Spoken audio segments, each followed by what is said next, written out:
मुलुगनां आइजो सान आरो बड'लेण्डजों लोगोसे आसामनि भारतनि आरो मुलुगनि गासैबो आइजोफोरनिसिम आङो गाहाम हामलायनाय बावदों आरो अबंलावरनि खाथियाव आर'ज गाबदों जे थांनाय समफ्राव जेरैबायदि आइजोफ्रा बायदिसिना जेंनायाव गोग्लैनो गोनां जादों बायदिसिना मोगा मोगि जानो गोनां जादों बेफोर थासारिया जाहाथे अराय समनि थाखाय जोबलाङो बिनि थाखाय आङो आर'ज गाबगोन जोंनि माहारियावबो माहारि जौगानायाव माहारि रैखाथिनि सोमावसारनायाव आइजोफोरनि गोबां बिहोमा दङ आरो आइजोफ्रा दिनैसिमबो सोमावसारनायनिफ्राय लानानै न'खर सामलायनाय जोंनि समाजखौ दानाय जेरावबो गोख्रोङै बाहागो लानानै दङ आं गासैबो आइजोफोरनिसिम साबायखर बावो जाय बिथांमोना बिभिन्न महरै बिमा महरै एबा बायदिसिना दैदेनगिरि महरै बिभिन्न महर लानानै समाजखौ दैदेननायाव जेरैबायदि बिथांमोना बिहोमा होदों एबा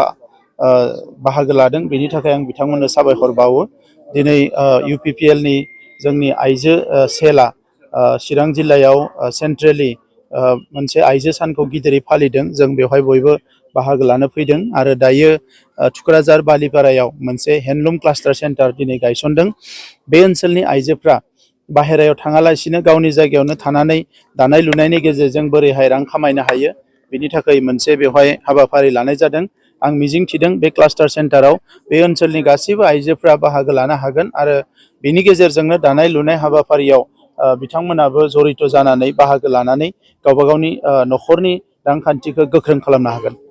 सार गुबुन रायजोनिफ्राय बड'लेण्डआव गोबां जोंनि बर'नि गानग्रा जोमग्रा हाबफैयो नाथाय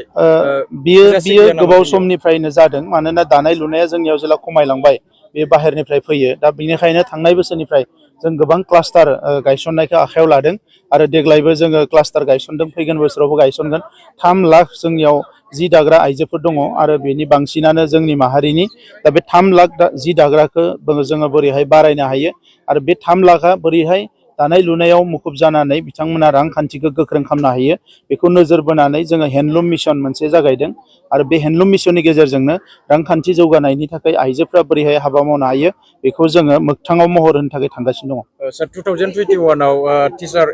टिचार होनना बुंबा गोबां जेंना दङ जोङो 99 नि टिचारफोरनि एपइन्टमेन्टखौ होबाय दायो टेटनि होनो थांगासिनो दङ आरो गोदानै टेट जाबावगोन आरो गोबाङानो टेट पास जानानै दङ बिथांमोनखौबो बोरैहाय एपइन्टमेन्ट होनो हायो खारन जोंनियाव जिखिनि भेकेन्ट पस्ट दङ जों बेखौसो होनो हायो दा बेनिखायनो जिखिनि थालांदों गासैखौबो जोङो पर्यायक्रमे फेज बाय फेज होलांनायनि थाखाय बिथांखि लानाय जादों 10% आगोलाव हमदोंमोन बेबायदिनो जागोन दायो पार्सेन्टेजनि बाथ्रा गैया फार्स्ट BTC एबा 6 सिडुल एरियायाव टेट खुंनायनि थाखाय थिग खालामनाय जादों